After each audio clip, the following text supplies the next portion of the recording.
Hello friends, आज हम बात करेंगे ब्लड अर्थात रक्त के बारे में। रक्त हमारे शरीर में बहने वाला सिर्फ लाल तरल ऊतक नहीं है, बल्कि लाइफ का असली सुपर हीरो है। रक्त यानी ब्लड एक ऐसा द्रव है जो हर सेकंड आपके पूरे शरीर में घूमता रहता है और यह ऑक्सीजन, पोषक तत्व तथा हार्मोनों को हर सेल तक पहुंचाता है।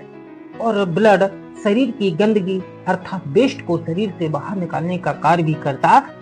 तो फ्रेंड्स, आज की इस वीडियो में हम बात करेंगे कि रक्त क्या होता है, रक्त के कंपोजिशन, रक्त के कार्य, WBC, RBC और प्लेटलेट्स से संबंधित कंप्लीट इंफॉर्मेशन आज के इस वीडियो में खत्म करेंगे। तो फ्रेंड्स, यह वीडियो है वो आपके आने वाले सभी एग्जामों के लिए बहुत ही महत्वपूर्ण होने वाला है, इसलिए फ्रेंड्स वीडियो में अंत तक बने रहें। आइए इसमें सबसे पहले हम बात करेंगे कि रक्त क्या होता है। तो रक्त एक गाढ़ा, चिपचिपा, लाल रंग का तरल संयोजी ऊतक होता है। रक्त का pH मान 7.4 होता है, जबकि रक्त की प्रकृति क्षारीय होती है।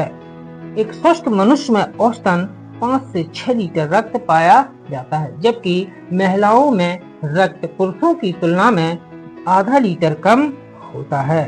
तथा रुधिर प्लाज्मा के प्रोथ्रोम्बिन तथा फाइब्रिनोजन का निर्माण यकृत में विटामिन के की सहायता से होता है। विटामिन के रक्त का थक्का बनाने में सहायक होता है, अर्थात रक्त का थक्का बनाने में फाइब्रिनोजन प्रोटीन की महत्वपूर्ण भूमिका होती है और रक्त का थक्का जमने में 2 से 5 मिनट का समय लगता है। आइए इसके बाद हम बात करेंगे कि मानव शरीर में रक्त कितने प्रतिशत पाया जाता है। तो मानव शरीर के वजन का 7 से 10% भाग होता है वो रक्त का होता है और महिलाओं में पुरुषों की अपेक्षा आधा लीटर रक्त कम पाया जाता है। इसके बाद देखते हैं कि रक्त का निर्माण प्लाज्मा और रक्त कणिकाएं आपस में मिलकर रक्त का निर्माण करती हैं।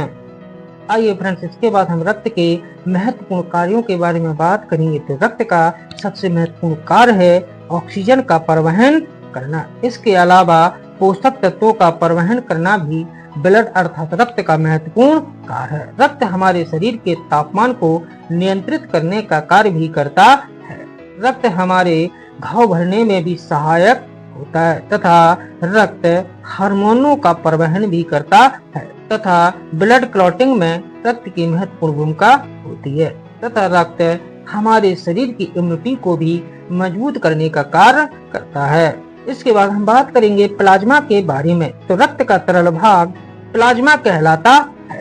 रक्त में प्लाज्मा का 55% भाग होता है, अर्थात ब्लड में 55% प्लाज्मा उपस्थित होता है। इसके अलावा इसमें 90% पानी तथा 7% में प्रोटीन, खनिज लवण, नमक इत्यादि पदार्थ पाए जाते हैं। प्लाज्मा का मुख्य कार्य खाद्य पदार्थों का परिवहन करना अर्थात पोषक तत्वों को शरीर में ले जाना प्लाज्मा का मुख्य कार्य है तथा हार्मोनों का परिवहन करना अर्थात हार्मोन को शरीर में पहुंचाना प्लाज्मा का महत्वपूर्ण कार्य है। आइए इसके बाद हम बात करेंगे सीरम के बारे में। तो सीरम क्या होता है। तो प्लाज्मा में से फाइब्रिनोजन नामक प्रोटीन को यदि निकाल दिया जाए तो शेष बचा भाग सीरम कहलाता है तथा हमारे रक्त के संगठन में 45% भाग होता है वो रुधिराणु का होता है, जबकि शेष 55% भाग प्लाज्मा का होता है। रुधिराणु मुख्य रूप से 3 प्रकार के होते हैं। इसमें RBC, WBC तथा प्लेटलेट्स। RBC हमारे ब्लड में ऑक्सीजन का परिवहन करता है, जबकि WBC रोगों से सुरक्षा करता है और प्लेटलेट्स रक्त का थक्का जमाने में महत्वपूर्ण भूमिका निभाता है।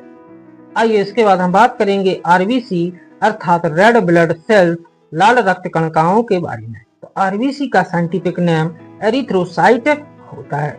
RBC का जीवन काल 120 दिन का होता है। RBC की खोज एंटोनी वॉन ल्यूवेनहॉक द्वारा की गई, जबकि RBC का आकार बाइकॉनकेव जैसा होता है, अर्थात दोनों ओर गहरा होता है, जैसा कि आप इमेज के जरिए देख सकते हैं।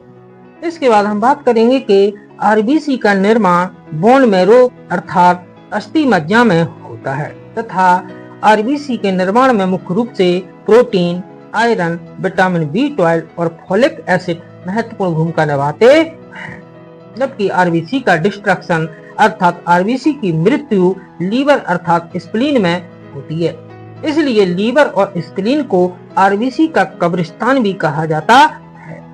आइए फ्रेंड्स, इसके बाद हम ब्लड के कंपोजिशन के बारे में बात करेंगे। तो ब्लड के कंपोजिशन में 55% भाग होता है वो प्लाज्मा का, जबकि 45% भाग होता है वो रक्त कोशिकाओं का होता है। अर्थात प्लाज्मा में 90% पानी, इसके अलावा प्रोटीन, भोज्य पदार्थ, हार्मोन तथा नमक इत्यादि पदार्थ भी उपस्थित होते हैं। रक्त कोशिकाएं 3 प्रकार की होती हैं। इसमें आरबीसी, डब्ल्यूबीसी और प्लेटलेट्स। आरबीसी हमारे शरीर में ऑक्सीजन का वहन करने में महत्वपूर्ण भूमिका निभाती है और इनकी हमारे रक्त में संख्या 43 से 50 लाख प्रति यूएल होती है, जबकि डब्ल्यूबीसी अर्थात व्हाइट ब्लड सेल, श्वेत रक्त कणिकाएं हमारे शरीर में इम्यूनिटी को बढ़ाने का कार्य करती है और इनकी रक्त में संख्या 4000 से 11000 प्रति यूएल होती है, जबकि प्लेटलेट्स का मुख्य कार्य ब्लड क्लॉटिंग अर्थात रक्त का थक्का जमाना होता है और इनकी हमारे शरीर में संख्या 1.5 लाख से 4.5 लाख प्रति यूएल होती है। इसके बाद हम बात करेंगे डब्ल्यूबीसी अर्थात श्वेत रक्त कणिकाएं, व्हाइट ब्लड सेल्स के बारे में। डब्ल्यूबीसी को शरीर का रक्षक कहा जाता है क्योंकि यह शरीर में रोगों से लड़ने की क्षमता को विकसित करती हैं। डब्ल्यूबीसी हमारे शरीर में रोग और संक्रमण से सुरक्षा प्रदान करती हैं और हमारी इम्यूनिटी को भी बूस्ट करती हैं। डब्ल्यूबीसी 5 प्रकार की होती हैं। इसमें न्यूट्रोफिल, लिम्फोसाइट, मोनोसाइट, इओसिनोफिल और बेसोफिल।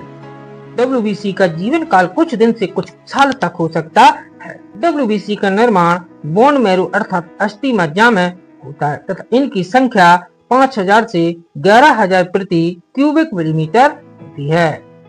आइए इसके बाद हम बात करेंगे प्लेटलेट्स के बारे में। तो प्लेटलेट्स का मुख्य कार्य रक्त का थक्का बनाना होता है, अर्थात चोट या जख्म पर खून जमाने में प्लेटलेट्स मुख्य भूमिका निभाती हैं। प्लेटलेट्स का आकार छोटे डिस्क के समान होता है तथा ये अनियमित कोशिकाएं होती हैं। इनका जीवन काल 7 से 10 दिन का होता है।